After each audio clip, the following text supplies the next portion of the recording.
Hangman's Chair. Right on the break. The best release of the week, I think, which is not saying much. It's not like it's a stacked deck this week. No, but it shouldn't be held against. It shouldn't be held against this album. This is actually a really good album. Yeah, actually, it is. It is Banlieue Triste, is I believe the French pronunciation here. Yeah, you ain't gonna get that out of me. They're a Spine Farm act, which I haven't heard from them in a little while. I'm sure these smaller labels aren't like churning out releases every week. Spine Farm started picking up a lot of grindcore acts, so I'm not a big fan of. But once in a while, they'll get somebody. Actually, it seems like their trend here lately: a little more sludge, a little more of the shit we kind of dig. Yeah. Well, hey, that's how you're going to get a fan in us. Yeah. That's exactly it. And I'm not trying to talk shit, but there's the releases this week are just bullshit. So. Hey, I will not stand here and have you say that in D. Snyder's presence. The front man from Twisted Sister put out his own shit, man. So hey, why not? Yeah, hey, Twisted Sister's done. Yeah, well, yeah, because they fucking put doing music back in the 1980s. No, I mean, they just like... It's almost the 2020s. I think they just had their last tour, though. Well, thank God for that, huh? I was always, as a child, like D. Snyder scared me in the music videos. Really? Yeah. That guy I'd look at him and go, oh, that's right, I haven't been to McDonald's in a while. How does he remind you of McDonald's? Dressed like a clown, that's why. Well, yeah, like a transvestite. Like a transvestite clown, that's right. Yeah. Oh, well, shit. He'd probably thank you for that compliment. It's probably actually is kind of a positive for him. Yeah. It is a Mead, Metal, and MMA podcast. Checking in with you here on what's been a pretty solid week so far. Hasn't been bad.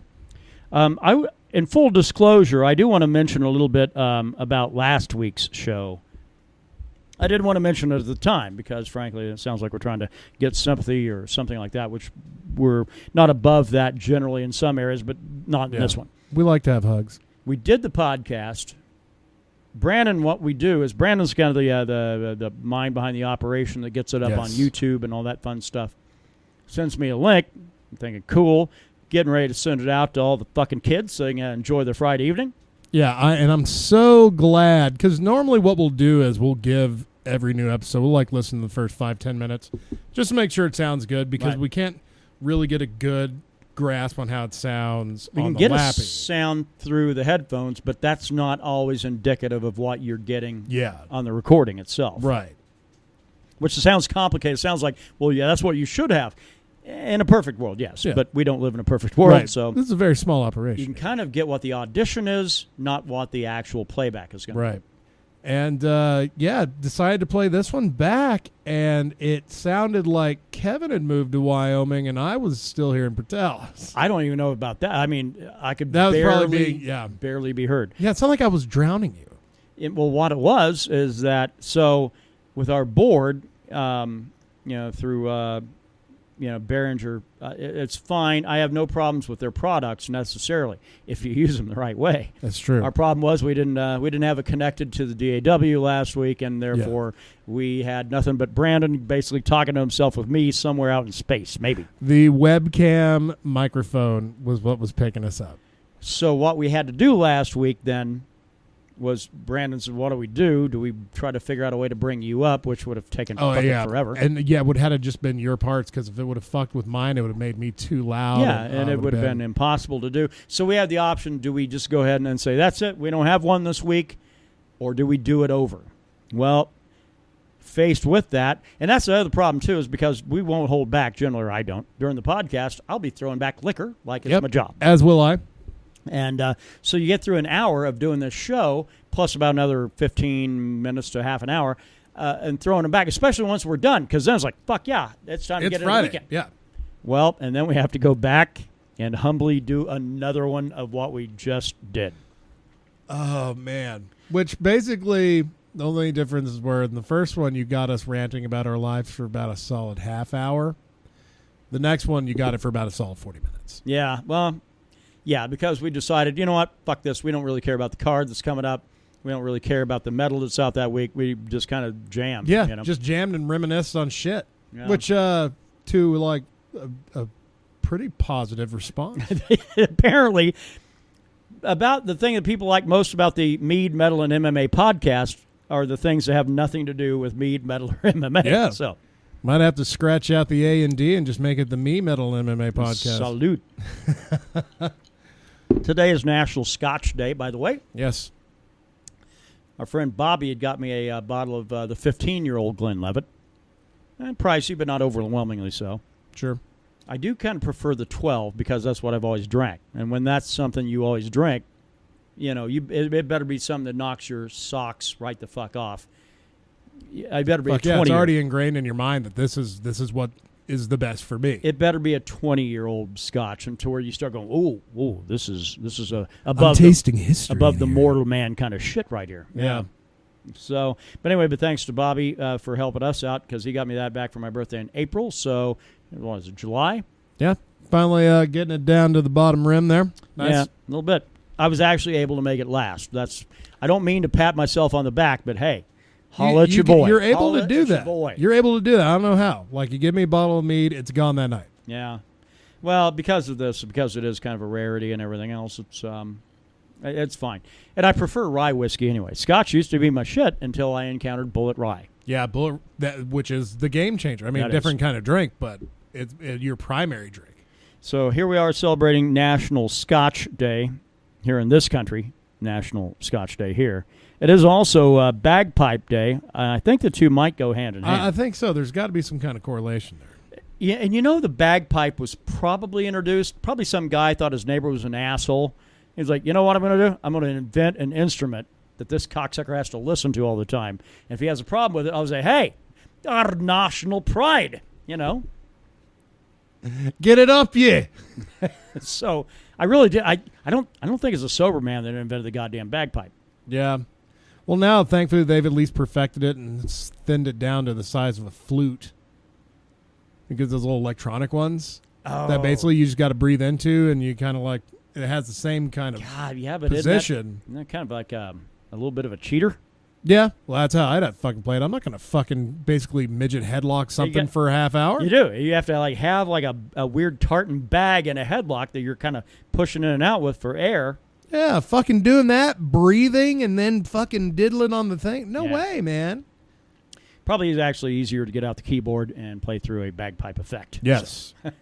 Yeah, shit, I can barely play guitar and sing at the same time. Yeah, well, some would argue that I don't do either of those particularly well. But so you put us together.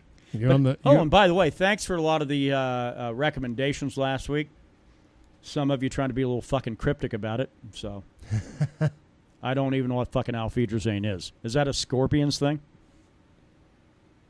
That's what my brother Daryl recommended. Auf Wiedersehen? Yeah. Shit, I don't know. I don't know. Maybe if it's like something that the small horse off of Top Secret was singing, I could maybe manage that, some German folk tunes, Mein Hot, Der Hat, Dreiecken Hat, Mein Hut. I like how I'm acting like I know how to spell it. It is... which essentially is German for my hat has three corners. 3 corners has my hat.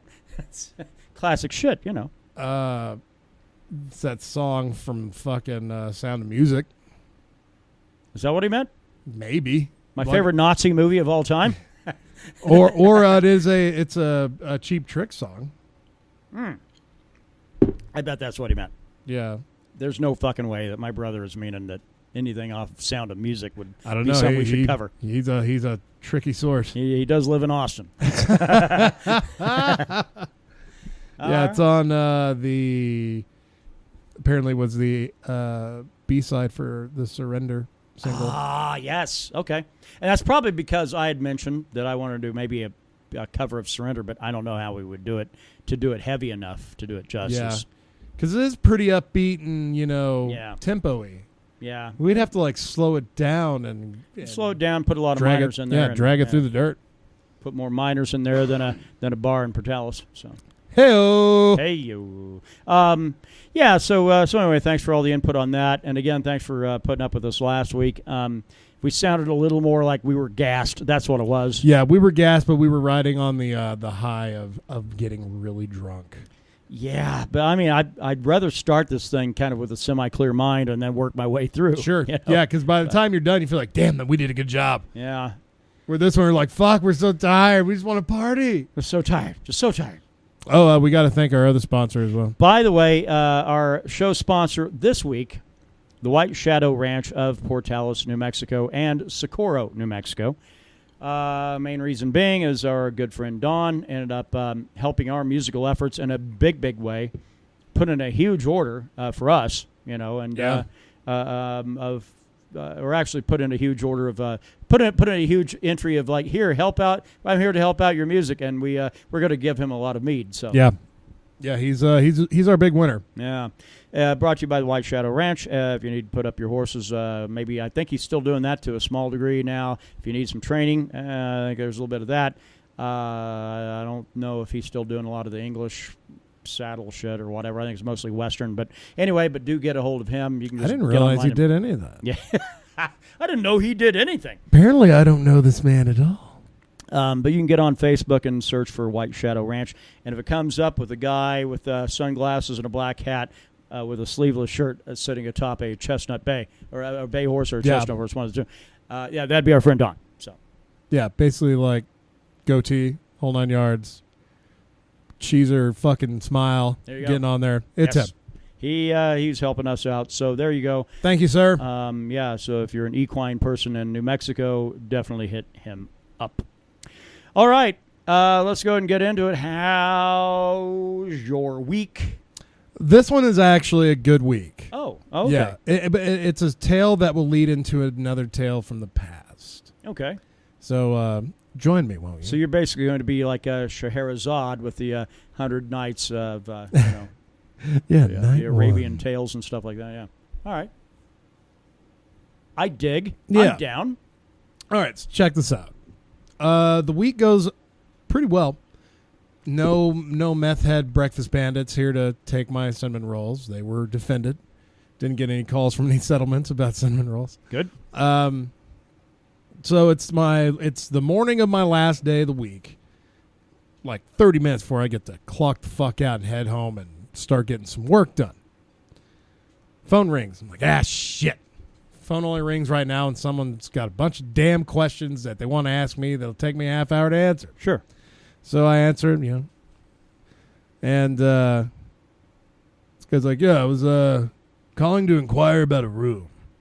Now, he had a very gruff voice, but it was a little more Latin. Okay. Like thick. So we're talking like 7 o'clock in the morning. Yeah. Okay. And I'm talking like basically Cheech Marin gave me a call. Okay. I'm like, what do you need? Do you need a room with 1 or 2 beds? That's what I always open with. That's all we got. He's like, I just need 1. Got a girl with me. It's like, okay. All right. Did you point out fornicating is frowned upon in your establishment? That's right, unless the doorman is paid double. So I give him the price for a room with 1, and we'll go ahead and give him the price for a room with 2, just in case they soil 1 and need a fresh one. Of course.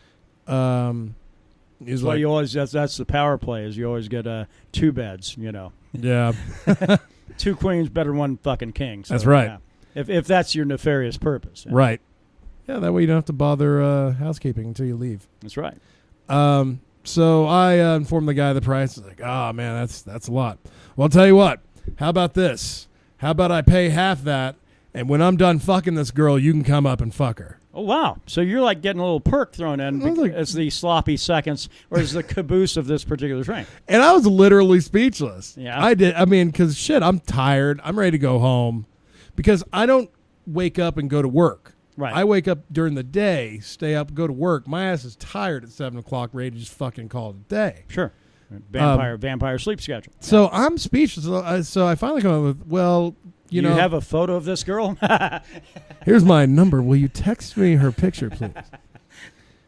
So I try to come up with something and just say, well, since I work nights, I'm kind of tired during the day anyway. So it was some bullshit that I'm trying to get out of this conversation. I don't really want to jump into your weird AIDS-fueled sex right that you've got in a cheap hotel. And then the guy laughs, and I kind of nervously laugh too. He's like, "What's going on, man?"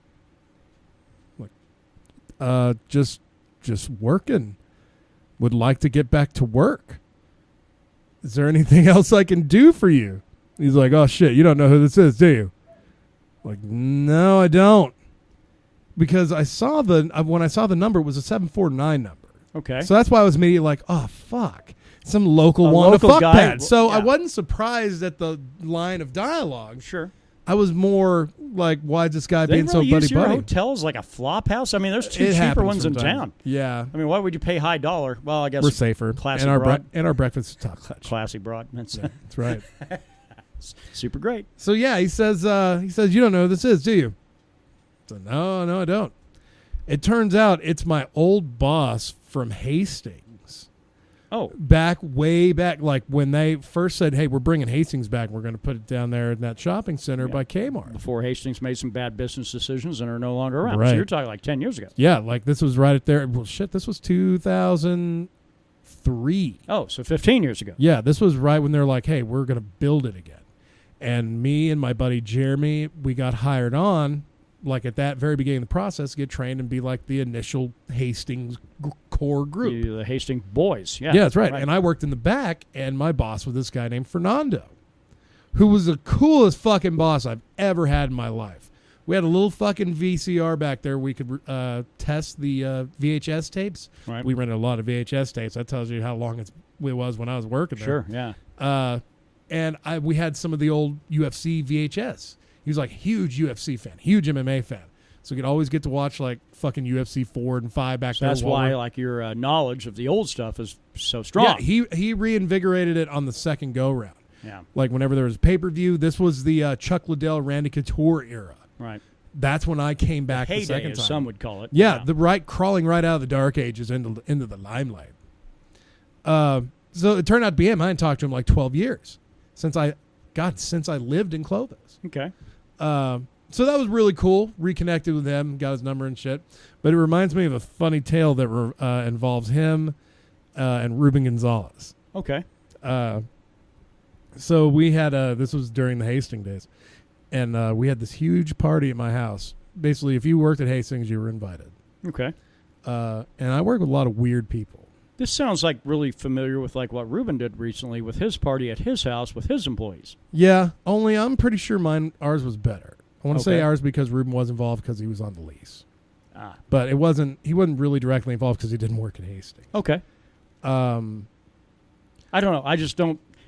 They're like three coworkers I like in an organization of 20 some odd people, so it's kind of hard for me to No, get my head it around was really to- one of those rare things. Yeah, like we kind of liked everybody. There wasn't anyone Wow. we felt we need to ostracize because they were an asshole.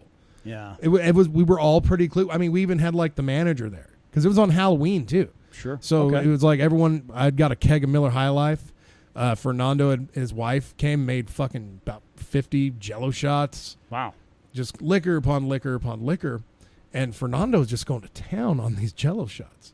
Now, some of them are vodka and some are tequila. I didn't really like the tequila ones because I think tequila's gross. Tequila's you got to use vodka if you're going to use them. Yeah, you want to use a nondescript liquor for Jello shots because there's already flavor in there. Yeah. Well, vodka is the easy way to go. Let's just put it that way. So he throws like a dozen back. And he's just sitting by the keg, just hanging out. That's one of the dangerous thing about Jello shots is they taste mighty fine, and you can put away a lot of them in a very short amount of time. But you got to realize, in liquid form, you're still drinking shots. Yeah, and that's gonna hit the ground floor in liquid form, and you're gonna be fucked. But that elevator won't stop at the ground floor; it'll go straight to the basement level. But Fernando's a fucking drinker, man. This guy could party. Okay. I mean, when I go to his house, watch UFC, he was smoking dope. He was drinking beer. He was just all while he's got like 4 kids in the fucking hallway there, just like wanting to hang out and watch fights, but can't navigate the plumes of weed smoke. Wow. Well, good parent then. Okay. Good times. Yeah. Oh, absolutely. And so Ruben comes in, and I'm in there dressed as like a really shitty Walmart Darth Vader because I got my costume that day. Okay. I didn't really care. Was it like the child's one? Was just like the front, like plastic with like a rubber string that goes around the back of your head. Yeah. And Fernando, basically, to give you an idea what he looks like, he kind of looks like a Mexican Khal Drogo. Okay. Only 5'6". Oh well, he's a little short. That means he doesn't look like Khal Drogo. Then. In the face, he does, and he's got the hair. Jason Momoa, thank you very much. Yeah. Well, you know me, man. I don't call anyone by their real name. And Ruben's like, "Hey, bro, let me get a Miller High Life." Like, wanting Fernando to serve him. Yeah. And Fernando looks at me. He's like, "What the fuck did you just say to me?" Like, really loud and really aggressive. Good. His face went total like state pen all of a sudden. And Ruben gets scared. Because he's clearly fucking with him, right? Oh, absolutely. Oh, I was going to say. Oh, yeah. There was nothing. He did nothing to set him off. Okay. He was just like, well, you want me to serve you now? And like he fucking grabs like a stack of Solo cups, crushes them, and like finds one that's good, and just hastily pours him a foamy ass beer and hands it to him, and says, "Don't you fucking ever ask me to do anything for you ever again." Wow. And then he comes at him and like lunges in Ruben's gut. Now Ruben had a pretty good gut at the time. Oh, okay. Like, but not like in a punching motion. Okay. Like in a I have something in my hand. I'm going to stab you. And I'm about to open you up motion. Okay, right. And Ruben's eyes get huge and he like recoils back. He's like, oh! And fucking Fernando had a spoon and he just starts fucking dying laughing. Fucking stabbed Ruben with a spoon. Ruben's a good dude, but man, he's a little sensitive for kind of shit like that. He is now. Oh, so this is a different back Ruben. then, back then this was party Ruben. Okay. He could take a joke. Ruben remembers it to this day. He might actually come out tonight. Oh, good. Okay. If he does, you'll have to hear the story from his perspective. It's fucking great. Cool. But yeah, like a very interesting week. Like So this guy's just staying at your hotel and wanted to fuck with you then? He's not staying there. He actually that's actually the other point. Like, why the fuck would he be calling? Right. Apparently, a guy that's doing work here from Clovis, staying in Portales, knows him. Okay. And I guess I was mentioned because everyone mentions that I look like Tormund from the Win and Reward fucking commercial. So I guess I just came up. I'm going to have to ask him that next time I talk to him, like how it happened. I'm assuming that's how it happened. By the way, that's like the longest I've seen your beard in a couple of years. Yeah. This is about as long as it was when I was living in Wyoming. So they're kind of like giving you a free pass on this shit? Yeah. Is that what's going on? Yeah. Because I don't think we've actually addressed that on the show. No. Yeah, because as Tormund Giants bait, and I can't. The dude from Game of Thrones. Yeah, I can't remember his real name. But he's like the redheaded fellow with the long red beard. But he's also like the spokesman for Wyndham. He is the Wyndham Wizard of the many fine hotels under our umbrella. And when he's not out crushing skulls and shit like that, then he's busy running like hotel chains. Apparently. Well, I mean, you've been to hotels. How many hotels you've been to and seen someone with a beard like this? I'm going to guess either not at all or very few. Yeah. Nah, and I stay in better hotels than that. If I walk in and they've got a big-ass beard like mine, I walk out. Well, there you go. You got to have goals and standards. You know? I don't want you to look like me and work in a place like this. But if I'm working, but now if you're working the after hours and you look like me, you're going to feel pretty goddamn comfortable. But yeah, no, you're getting like girth to it, and so like in your job told you to what? They said go ahead and grow keep it up. We might be having a lookalike contest around Halloween and might win a prize. I'm like, cool. The prize is mine. Isn't that dude really slender and scrawny? Well, just a headshot, man. Oh. Well, that would probably work. Maybe a suit. Maybe.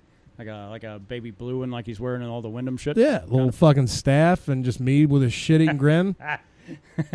So I think I can pull it off. And if I'm getting paid to grow a beard, you goddamn right I'm going to grow that beard. I mean, I was going to grow it anyway. But yeah, no shit. Now I got more incentive to put more power into it, make it grow quicker. Oof.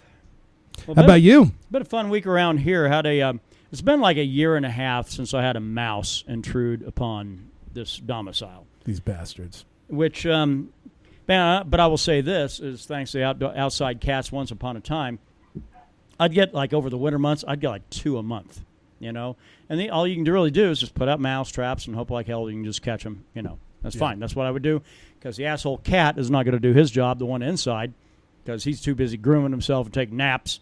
The outside cats, as soon as they start showing up, coming around, it's been January of 2017 since I had a mouse intruder. So apparently those little assholes taking care of business. Well, they can't get them all, or the problem also might be they're getting lazy because I started feeding them about every other day. That will hasten that process. I'm not 100% sure why people are going out getting cats to fight mice, though, when there's a perfectly good dog breed known as the Dachshund that'll do the same thing for you. Almost incessantly. Well, to the point where it's a very OCD thing, and he's fucking doing it right now. What had happened was his mouse got in 2 days ago. So I put out a trap for it. It set it off, didn't catch anything like night before last. So yesterday I put in some Parmesan because there's a lot more smell to it, and you can also it's also a hard cheese, so you can also make it really stick to the trap. Yeah. And lo and behold, caught a mouse. Little bitch, too. Yeah, broke his goddamn neck. So put him in the trash, took him outside because that's the way to go. Like, yeah, good job, mouse. Look at that motherfucker. You're now going out in the trash. Yeah. This dachshund has been losing his fucking mind. Yeah. So what I get to do now is then get under there tomorrow and disinfect everything so he can't smell that the mouse was even here. You have to wipe away the entire existence of it. Yeah. But I will say this, is there is never going to be a doubt in my mind, if there's something that gets into this house that he deems does not belong here, he will fucking let me know about it. It's good to finally find out what his job is going to be in this house, is mouse alert. Yeah. Too bad your cat kind of is falling behind on his job. Yeah, he's kind of fucking off because he doesn't care. He Yeah. has balls cut off when that happened. He became just a happy little, I don't know, Yeah, now he just hangs out, enjoys retirement. I guess. Kind of like one of those fellas who used to work for the royal courts and had their junk cut off. So, you know. Oh, nice. Yeah. Much like the fellow off of Game of Thrones. Yeah, there's another one. Shit. That Varys, right? Yeah. Shit, that fucking needs to get back on, man. Well, here's the problem. So they say it's going to be in the first half of 2019 when Game of Thrones is going to come out. Yeah, like April, May. Well, that means anywhere from January, if you're an optimist, which you shouldn't be with that show, all the way till June 30th. So it'll start anywhere in that window of time. Now, does that mean it will start in that window of time? Fuck that. I bet we get around the holidays. Somebody will go, why don't we just kick the can down the road a little more? I bet you we'll be watching Game of Thrones in like fucking September of next year. It would be kind of nice to watch Game of Thrones in the wintertime. Kind of. Although we were able to do Once Upon a Time, right? I don't know, man. It feels like it's all been summer, either coming out summer, ending like right at the tit of fall, or coming out in spring, ending in summer. I guess the first few seasons started in March or April, right? Yeah, let me see. It's usually right around my birthday. So I guess that's past the snowfall and shit like that. But and then as the seasons got later and they started making fewer and fewer of them, they started putting it further and further back to where it started like in June. I think that's the last season. I think started in June. Yeah, let me I mean, not that we're humongous Game of Thrones fans around here or anything like that. Season 1 aired in April, 2 April, 3rd March, 4th April, July. July for the last one, not even June. Yeah, and that ended in August. Yeah, August 27th. So, yeah, and the last one's going to be like 6 episodes. So, shit, last one was 7. Yeah. I mean, it's not like they're doing us any bonus shit here. Apparently they're going to be like fucking feature-length hour and episodes. A half long a pop. That's good. That's fine. I guess, but why not fucking keep it about 10? I mean, just make it a season. I mean, shit. Well, there's really not a whole lot left to tell, man. Yeah. Everything's really kind of been divulged. Everything just needs to be sewn up now. Yeah. If they're truly going to end it. I guess. But then they're already, HBO's already over-promoting the prequel that's set like 3,000 years before Game of Thrones. Yeah. And that's going to be a tough sell. Why are you fucking trying to get me It's going to be a tough sell because, there's no lore, like book lore behind it. Yeah. At least there's some book lore for Game of Thrones, even though we're going to finish the goddamn series and we still haven't gotten that 4th book. Although I've actually gotten to appreciate the show a lot more once they got beyond where the books were at, because mainly your book readers are a bunch of pretentious assholes, really. Yeah, that's why I couldn't get Carrie to watch it. Because he's like, well, I'm reading the book. Like, yeah. Because then your book readers go, well, the creator of all this, he wanted it to go this way, and this is the way it is. And they're just abbreviating that. Yeah, fuck, I don't care. Your humble creator is in Taos in a goddamn Indestructo bubble. Suck it. You're never getting that book. I'm watching and enjoying it. Why are you trying to steal my joy? Because that's what the book readers do of the fire story, or what is it, the Song of Fire and Ice. Yeah. So. Does that mean I will not? Dragons, my friend. Does that mean I will not read that series at some point? Maybe. But I rock the audiobooks. But why would I do that? Because, frankly, we all know George R.R. Martin is not putting out the fucking next book for... Well, it's supposed to come out like in 2015, if that tells you anything. Yeah. It was supposed to come out in conjunction with the newest season. I think he's trolling his fans. Fuck yeah, man. He's getting paid while he's doing it. Some really good news here. That it's more and more... supposedly, the shooting of the movie for Deadwood is now a green light. You goddamn right. Just in time. Just in time. Yeah. I'm glad that Powers Booth is going to be able to reprise his role. Hey, if they brought back Plummer to do that new Star Wars movie, they can bring back fucking Powers Booth, little CG. Just dig him up. Yeah. Yeah, I mean, it sucks, but I'm so glad. Deadwood is like my favorite. Let me ask you, I think I've asked you this on this show before, but probably 50 episodes ago. Yeah. Do they bring back, do they bring in an actor to be Powers Booth, or do they just write him out? The only reason I ask is because Powers Booth brought a lot of things that only he could do. Sure. But he played a really important character in the show. I don't know what the right answer is. Well, I wouldn't be surprised if they recast him. Right. I think they almost have to. Because what do you just say? Oh, yeah, by the way, the guy that ran that saloon, the only other saloon in town. Problem is just like you're resurrecting something that hasn't been seen in 12 years. Wow. Well, which I think almost gives you free pass to do that, though. Yeah. Because, Well, you're not going to get any Richardson in this because Richardson, the actor that played him, passed away. Okay. So there's two guys that died out of the series. Richardson wasn't a huge part, but, man, he was a great part. He was great for the series, the TV show. You're purty. Yeah. I think you either write it in where Joni, in some way, like Cy Tolliver fucking bails and Joni's he leaves the Bella Union to Joni. Yeah, maybe. Or which would make the Joni Stubbs character infinitely more interesting. Gosh, they were trying. It felt like they were trying so hard to make her interesting. She fucking was everything but interesting. Like, even when they dragged her through that deep depression where she nearly killed herself. It's like, God damn, I'm not fully invested. Give me a reason to be. And then the Schoolhouse thing happened. I was like, finally, at least there's something. Yeah. Well, but then, and this is what, 12 years ago since this was on? Yeah. The third season wrapped up in 2006. Well, and even then there was a thing of like, hey, we have to have a character that is not that identifies differently. So then they had the little tryst thing, kind of with Calamity Jane. Yeah. Which, fine, I don't care. Fine, I hope them all the happiness in the world. But you get that sometimes where you feel like it's being shoved down your throat. Yeah, but it was always kind of wasn't it always a suspicion that Calamity Jane was gay? Well, actually, yeah, she was. But I mean, but the show kind of started where you get it's HBO. That's what they do, man. Yeah, that's true. Look at Game of Thrones. Yeah. It's like, oh, you don't want to see anyone get fucked painfully and not against their will? Too bad. That's what you're going to see. Better not watch seasons 1 or 2. Right. Because there's nothing but that and swords. Yeah. That's all it is. See, the funny thing is the third season really didn't have a whole lot of that. I mean, the lesbian shit was very brief. Yeah. But there wasn't a whole lot of emphasis on the fucking. It was there. But that's because they decided to kill off basically one entire family and all of their bannermen. Yeah, that's true. It's true. But I'm looking forward to this. I'm glad Ian McShane is still alive.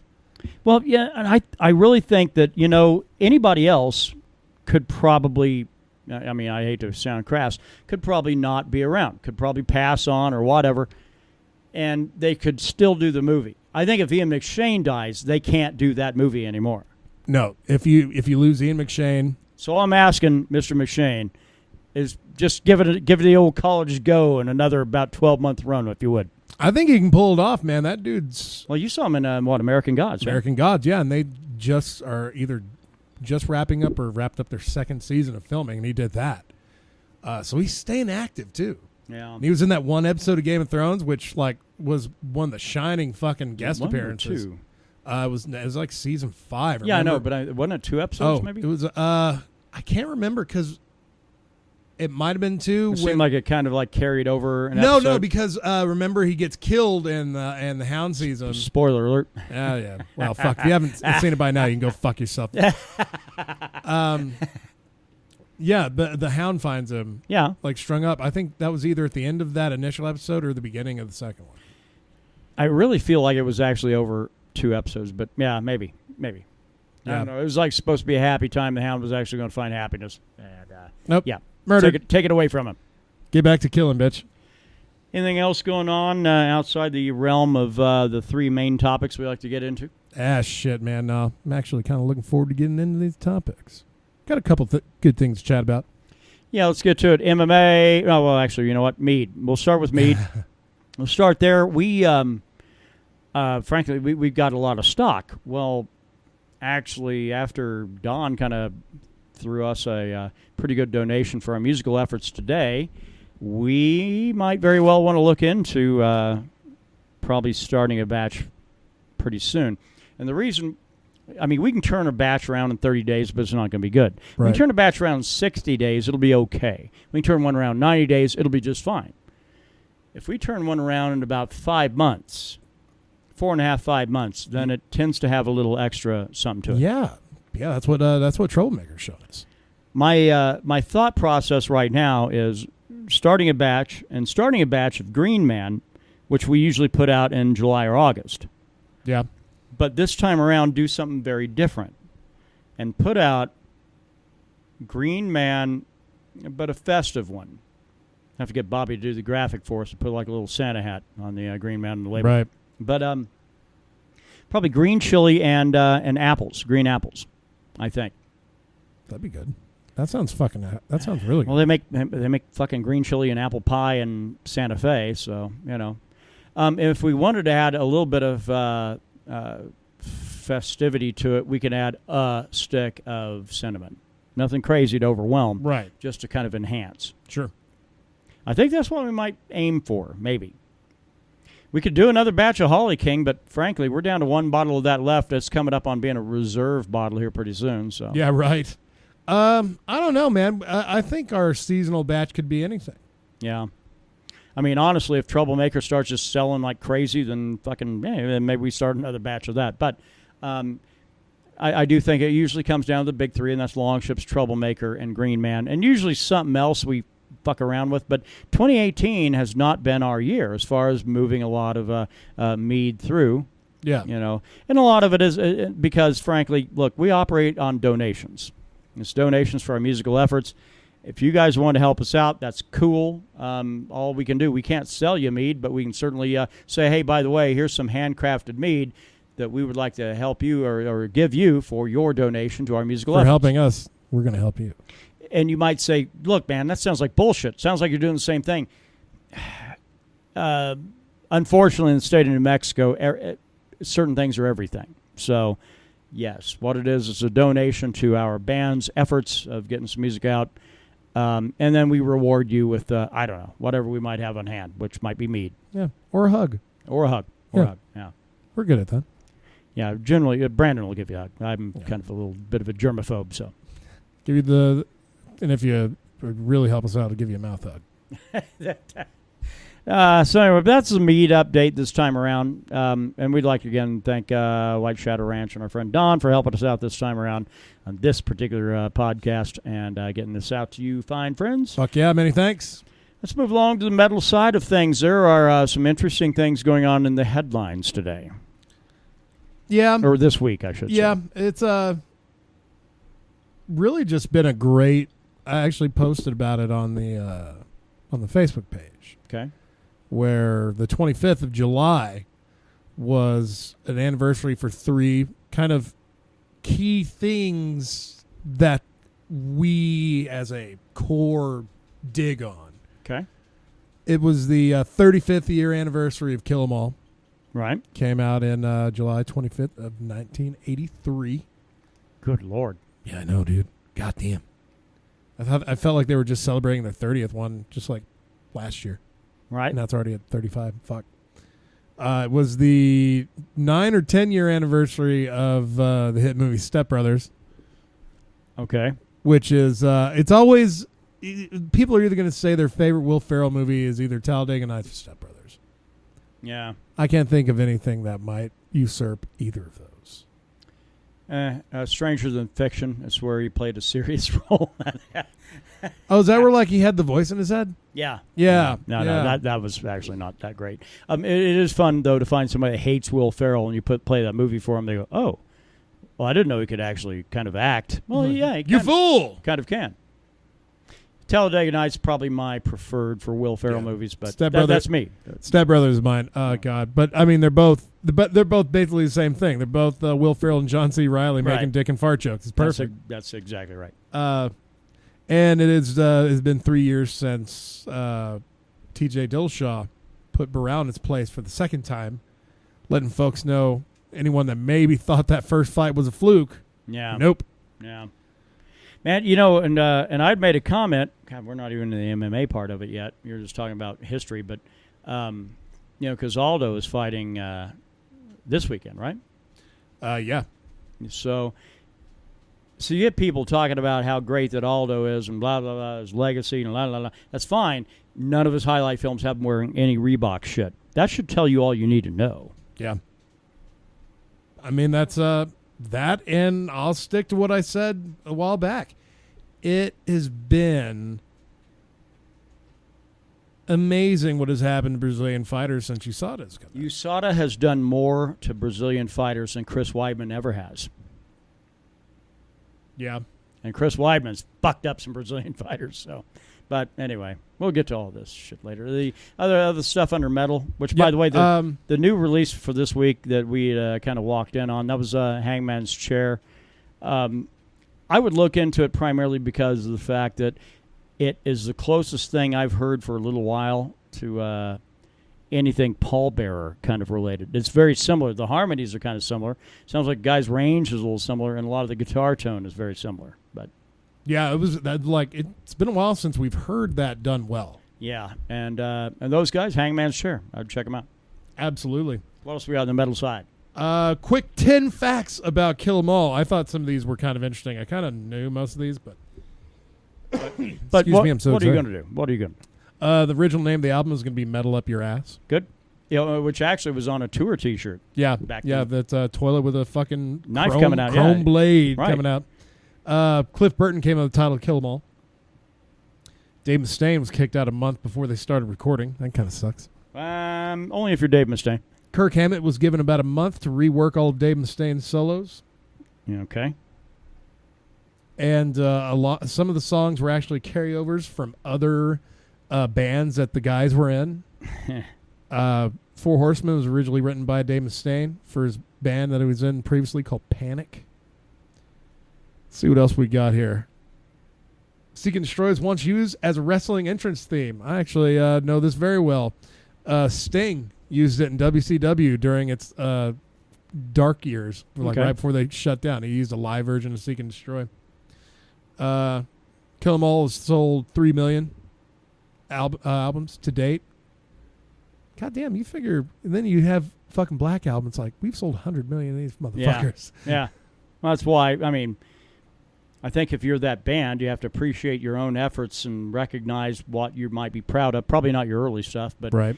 But then you're also proud of the paycheck side of it when Black Album royalties roll in. Damn right. So. Jason Newsted is, at least. Album has closed nearly every live show since 2003 with Seek and Destroy. And they were actually able to get the original band together for the 30th anniversary, Ron McGovney and Dave Mustaine, to do Hit the Lights and Metal Militia, which is pretty cool. And apparently there are vans that are modeled after the Kill 'Em All album. So you can rock them on your feet. Van shoes. Yeah. A van that said Kill 'Em All. I was going to say, actually, my mind went to a bad place and was going to the tour bus. But, yeah, the old grape van. Don't ask us what it used to be. Yeah. All right. Cool. Anything else on the metal side for this week? Today is the 33rd anniversary of Ride the Lightning. Okay. Not to go back to Metallica, but goddamn. So apparently Metallica's big day is usually at the end of July. Yeah, they love rocking shit in July when they were younger.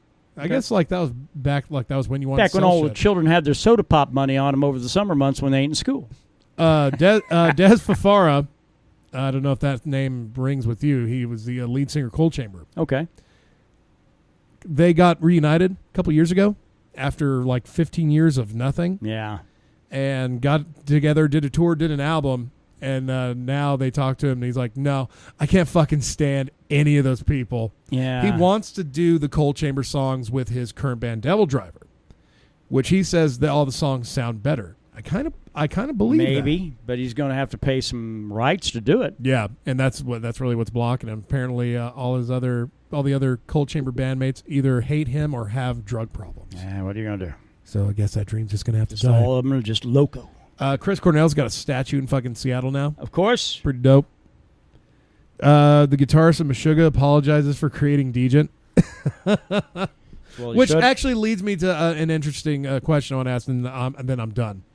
I have two bands, but are there any bands whose music you've fallen out of love with lately? Like a band out of love with? Yeah, a band that you fucking just... I mean, other than like Winter Sun or whatever. Yeah. Insufferum. And it's because of the fact I'm getting really tired of the one-trick pony. Yeah. What I thought used to qualify for good Scandinavian metal is now... They're making a parody of themselves. Right. And, man, I'm all right with it if you want to get jokey about some shit. But, man, if you're making fun of yourself, self-deprecating humor is great if you're a comedian. It's horrible if you're a metal band. That might be the quote of the week right there.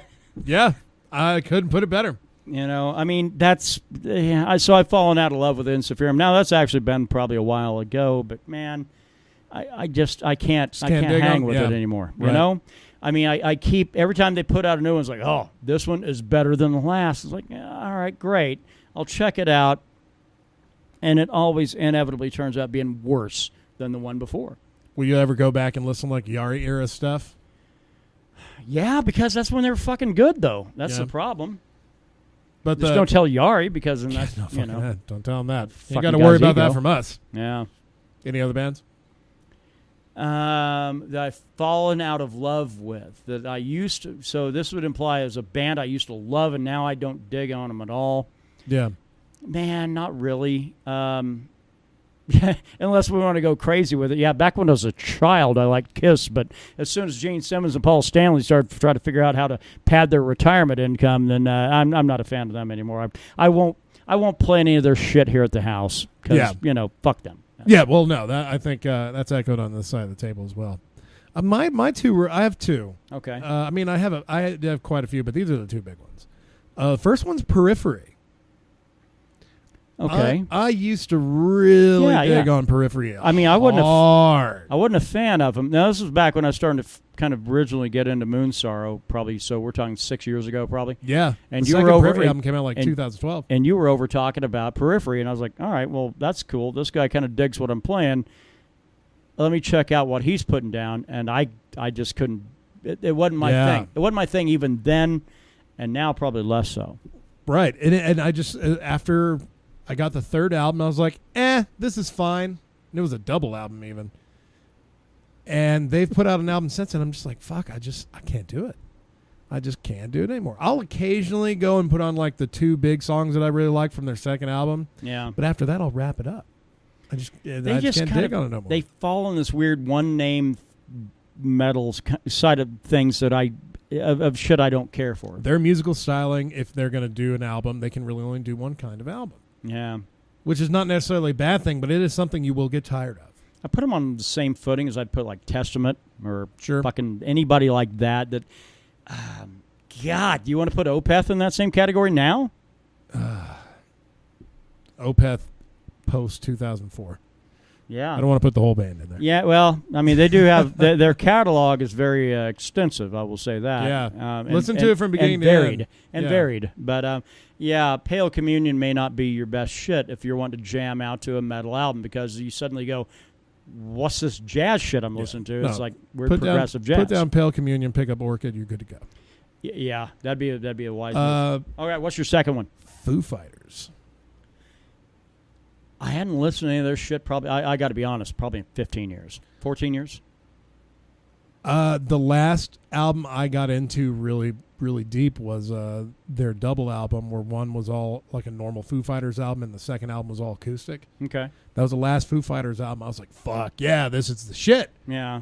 And then all of a sudden, Dave Grohl has turned into this mecha rock star, right? Yeah. Like, I mean, and nothing bad against Dave Grohl. I love Dave Grohl. Dave Grohl can do no wrong, but when he starts becoming an icon, it's a weird thing. And the music changed. Yeah. And it changed a lot. I heard a song today. I didn't even realize it was fucking Foo Fighters until Dave Grohl started screaming. Yeah. I mean, if you're only recognized by your aggression now, you've really changed a lot of your sound. I would still check him out. But, yeah. I think my biggest problem was I don't think I was really a big Foo Fighters fan to start with, probably. Yeah, I love Foo Fighters. I appreciated it, and that's when I really kind of got to know, I was like, God damn, this Dave Grohl guy, he knows his shit. Yeah. This is our star for our movement right now, and this is back in the mid-2000s. Right, and now it's like, he has become a fucking rock star, man. Yeah. The best kind, it's just the music I feel like is suffering a little bit. Right. Well, you're probably right. Not metal, but Demi Lovato, who had once upon a time dated Justin Leave It to Bieber, and Leave It on the Bieber. Disney star, a child star, shockingly overdosed and is in the hospital. And I think it's sad because, frankly, I understand there was a film company that was going to try to cast her in the role of a heroine. And ended up coming. That's over the line, isn't it? Yeah, I don't give a fuck. I'll save that joke. She knows what she did. I'll save it until she gets out of the hospital. How's that? She knows exactly what she did. Let's move to the MMA portion of the podcast. So to recap, Clovis's big event from last Saturday we went to. Heard it was good. Oh yeah, that's right. We didn't go. Shit. We could have. Yeah, we could have. I guess. And I did hear it was good. And, man, you know what? And I kind of hate myself for it because I bitch about the fact that there's no MMA fan base in this local area. But then when they put on an event and we don't fucking go, I kind of hold myself responsible. Shit. What can you do, man? So let's move on to talking about what's coming up tomorrow, UFC on Fox, because I think we're probably getting close to our cut time here pretty soon. Yeah. Outside of being happy that Conor McGregor has been exonerated of all his crimes. Let's talk about that one first. He got slapped on the wrist, as all wealthy people do. Fuck yeah. 5 days of community service and 3 days of anger management, and don't have any contact with Ray Borg and Michael Chiesa and somebody else until 2020. I hope they're not going to be wanting to fight at any pay-per-views with him. Isn't that funny? It's like, yeah, we don't want you anywhere near the guy that if you were to fight him, you would make millions of dollars. Yeah. Might be funny because they might make Michael Chiesa not be able to show up on the stage if he's up there. So that's true. That's the smart play anyway. No but shit. Now a lot of people are saying now, it's like, so Conor can go and fight Khabib in Moscow. What dumb motherfucker would want to do that? Yeah. They just did a fight card in Russia, and it did all right. It's never a very good turnout. Now, granted, I realize you have this little guy that can't really read and has been wrestling bears since he was a child. Yeah. I get it. A lot of water on the brain, too. I think he's had a lot of I'm issues. looking for you, Khabib. Fuck you. I can take you. You can show up. I do have a hand truck that I will take to the side of your melon. That's right. But yeah, I don't want to see that. I want to see Khabib have to fight in Dublin. I think that'd be hilarious because I like people getting fucked over, and again, Khabib is one of the best ones. It would be like that part in Rocky IV when Apollo fights Drago, and then he gets popped, or it could be the other way around. Yeah, get fucking going Khabib town. It's just this really fucking somber, weird moment. Ugh. But I will say this, is that no matter who you are, you have to admit, if you're an MMA fan and you like the sport and you like to see the growth of the sport, I got to get him back. You have to have Conor McGregor in your ranks. Am I a Conor McGregor fan? No. Do I want to see him back? Abs-fucking-lute. Because it's a good thing for the sport. Right. That's what I like. But anyway, good thing for the sport is the card that we have coming up tomorrow. Your early Fight Pass stuff. This one you probably won't actually catch right off the bat. It'll be one that they plug in later. You got Devin Powell fighting Alvaro Herrera on the Fight Pass prelims. 2 o'clock Mountain Time is when these get underway, by the way. Randa Marcos is fighting Nina Ansaroff. They have basically the same record, 8-5, 8-6. Yeah, I like Marcos. I like Marcos in that just because of her veteran skill. Dustin Ortiz fighting Mateus Nicolau. Ortiz. I like Ortiz in that one only because Nicolau, I want to see that guy fight in the UFC more. He's got 13-2-1 record, but how many of those come in the UFC? One, as far as wins go. It is a flyweight, though. Yeah. So. Alexis Davis is fighting against Catalin Chukasian. Full of a chook. Chook again. That was your best joke of the last time we saw her fight. Full of a chook. Next time, throw yourself in. I like Chuk in this one. I like Chukugian. She's got a 10-1 record. Alexis Davis is really one of the most boring fighters you can probably catch. Didn't she have a fairly decent split decision against Carmouche? Yeah, back in December. Who's also a boring fighter, by the way. Yeah, but this will be your second fight at women's flyweight. Yeah, 125 is probably right for her. I mean, now ladies don't have to worry about 135, 115. They've got that 125. Alexis Davis, maybe she looks great at 125. I don't know. I like Fulavachuk. Yeah, I'm going to go with that. The main event for the early prelims is Ross been screwed by Albuquerque before. Pearson. I believe he has that tattooed right above his butt crack. I would. Yeah, Albuquerque got me right here. Oh, my God. That guy ended up trashing the shit out of Diego Sanchez for 15 solid minutes and saw himself lose by a judge's decision. What the fuck? Yeah, and Diego I mean, when that happens, I know, like, it's not Diego Sanchez's fault. No, it's the city of Albuquerque. It's Albuquerque's fault. Albuquerke's to blame for a lot of things. Albuquerque ruined John Jones. They ruined John Jones. They ruined Holly Holm. They in the process sticking it to the natural born killer, Carlos Condit. You know, like that guy. Fuck, man. Why don't you support him? He's born and raised there. Holly Holm, not born and raised there, but lives there and trains there now. And she's a blonde woman. Yeah, a tall, thin, blonde woman that can kick some ass. The most culturally sensitive thing to do on Native American Appreciation Day in Albuquerque is to make it Holly Holm Day. Yeah, fucking give Holly Holm the key to that city.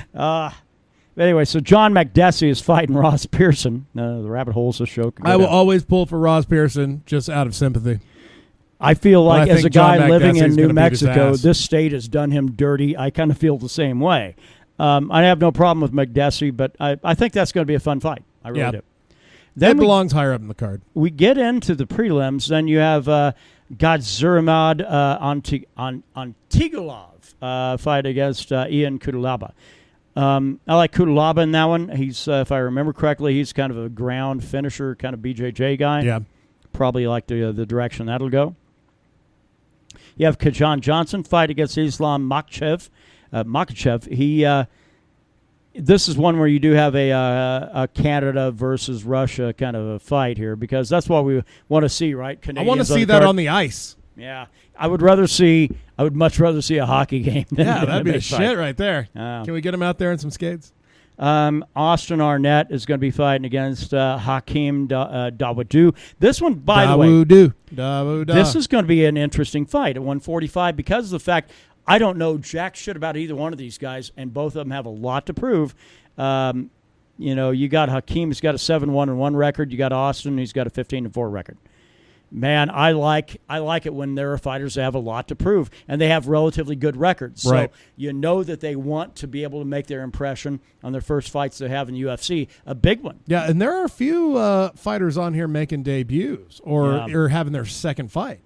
This one, not so much. Jordan Meehan is a mainstay in Canadian fighting. Fighting welterweight against Alex Morono from the U.S. I recognize both of these guys. Jordan Meehan is actually one of these weird ones. Dude's had like 42 career professional fights. Guy's a journeyman. Yeah. I do like Morono on that one, only purely by the fact that I think that he will be able to outlast him and be able to get that clinch game going and make things kind of dirty. Yeah. All right, and then you have that one, by the way, is the main card for the prelims. So, again, I like Morono on that one. I think that fight, though, should be closing the Fight Pass prelims.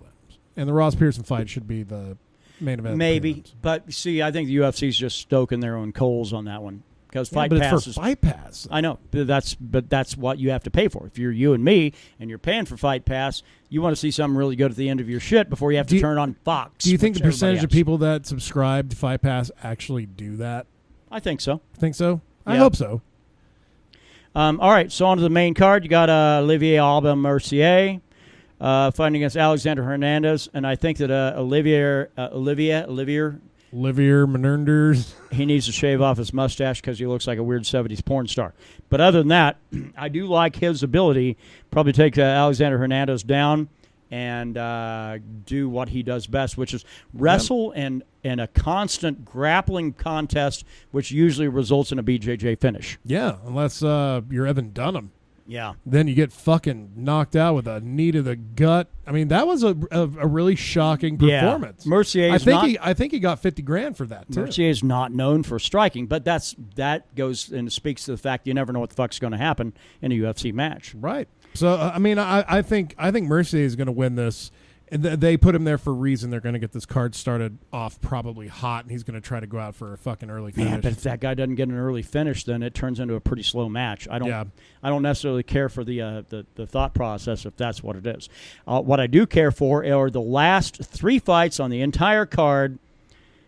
Joanna Jędrzejczyk not fighting for a title for the first time since 2014. Seeing her fight on live TV. Fight against Tecia Torres. Free TV to that. Both of them have 2 losses. The problem is Jędrzejczyk has got 2 back-to-back. Rose Namajunas kicking her ass twice in a row. I'm really curious to see mentally how Joanna does. That Rose Namajunas fight really gave me some worry because it seemed like she would engage. It was nothing but leg kicks, man. That's what she was trying to do because she thinks she might have Rose figured out. You don't. You're grasping at straws. Yeah. You're going to have to beat Rose actually with some really up-close shit. I think trying to maintain distance is horrible, although you're going to also lose that way. Yeah. I like Tecia Torres because the fact is she's only ever suffered 2 losses. I like her camp. I like her lady friend. I mean, they do very, very well as far as getting her prepared for a fight. I think it's going to be we'll determine what kind of Joanna we have after the ashes of that match coming up tomorrow. Do you think if we get the murderer Joanna champion, do you think this fight goes the distance? I think it could. If it does, I like Ticia's chances even better. The longer this fight goes, the better I like Tecia Torres' chances. I agree. And if Joanna turns out to be kind of like Ronda Rousey after she first got beat, we could have a serious problem. Yeah, because she was the one who's going to save the 115, 125 divisions. Yeah, but now I think Rose Namajunas is going to do just fine with that mantle. Yeah. Joanna needs to move up to 125. I hate seeing her make that cut to 115. Ooh, that would be perfect. Have her move up to 125, and then oh, goddamn. Fucking, can you imagine her and Shevchenko fighting? That would be good. Because Shevchenko's fucking going to win that flyweight belt. Oh, she will. In September. Yeah. Because it's that fight and Tyron Woodley and Darren Till. Well, we're way, way over time. All right, let's get to a second to last one on the card. You have your co-main. It's Jose Aldo against Jeremy Stephens. Jeremy Stephens, I think, will retire him tomorrow night. Well, he's got 3 more fights on his contract. What, Aldo? Yeah. Well, okay. Well, great. Well, I hope he likes fighting on, early fight pass shit, because why do you want to see him on a main card event? Well, it's a main card for Fox. It's cable TV. It can be seen by basically fucking anybody. Aldo needs to figure out some other shit to do. All right. Well, he's already talking about retirement after his contract's up. Great. Eddie Alvarez. Yeah, and I don't fucking care for who are you picking? Aldo needs to go. Jeremy Stephens in the first. I say in the first minute and a half. All you did was talk shit about Jose like and moving on. Fuck that guy. Jeremy Stephens will finish this fight the first 90 seconds. Probably. I really like how Jeremy Stephens has looked since Conor McGregor called him out. And Brian Ortega didn't want to fight him. I don't blame him. Who the fuck wants to fight Jeremy Stephens right now? Shit. Yeah, well, Brian Ortega's in a different spot now. Well, he was training for Max Holloway. Jeremy Stephens is not Max Holloway. No. I understand why he did what he did. I'm fine with it. And we've talked about that at length about 2 podcasts ago. Eddie Alvarez and Dustin Poirier. That is your main event. Really, two guys that are very similar to each other, and their striking is very similar. Eddie's takedown shit's a little bit better, but honestly, do we think that this is probably going to go to the ground a lot? It will if Alvarez wants it to. But I think these guys are going to box Alvarez for 25 didn't even minutes. take Gaethje down. I mean, come on. Alvarez is cool with standing and well, yeah, there's now. no reason to take Gaethje down because you can just stand up banging. Alvarez has apparently been working on that stand-up. But it's easy to show improvements when you're fighting someone like Justin Gaethje because he's going to let you hit him with fucking anything you want. Yeah. I don't know. I like Dustin Poirier. in that fight. Poirier's been doing a lot more work to get where he's so. at. And if you go And Eddie Alvarez is talking too much shit. He's like, hey, I'm the only one that can beat Khabib. I don't think so. Yeah, and I don't like I think he's one of the few in the top 5 that can't beat Khabib right I don't now. like it when people look past big fights like, Yeah. when I win this, No, I want a you're title shot. I don't like that. Dustin Poirier, I think, by decision, maybe. Yeah, fuck Maybe. Eddie Alvarez. I don't like what he did to Justin Gaethje. I think Poirier, I don't think he'll finish him. I think this will go the full. I think it's a 25-minute fight. And I think it's going to get pretty goddamn violent, maybe almost too violent for a Fox card. Maybe. I think it'll be interesting because Eddie Alvarez doesn't have a problem with you knocking his eyeballs out of his head. So Yeah. All right, let's move to picks. I got to go take a piss. Moving on to picks. What are you drinking this week? I may have another little fucking bullet of that Glenlivet. Glenlivet 15 is the pick because it's National Scotch Day. Lay it on heavy. Damn right. All right, let's see. On to the metal side of it. Hangman's Chair. That's where you got to be this week. I'm going Ride the Lightning Metallica. Oh, Happy good birthday. Man. Good man. All right, and then into the MMA side of it all.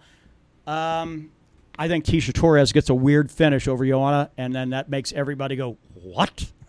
I think Jeremy Stevens makes Jose Aldo tap. Yeah.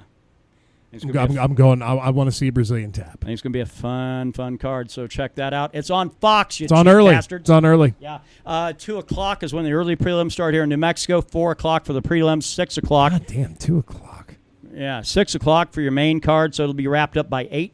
That's when the card usually starts, so make your arrangements. If you're off of the Eastern or off of the Mountain time zone, arrange it. You got to add an hour if you're East, subtract an hour if you're West.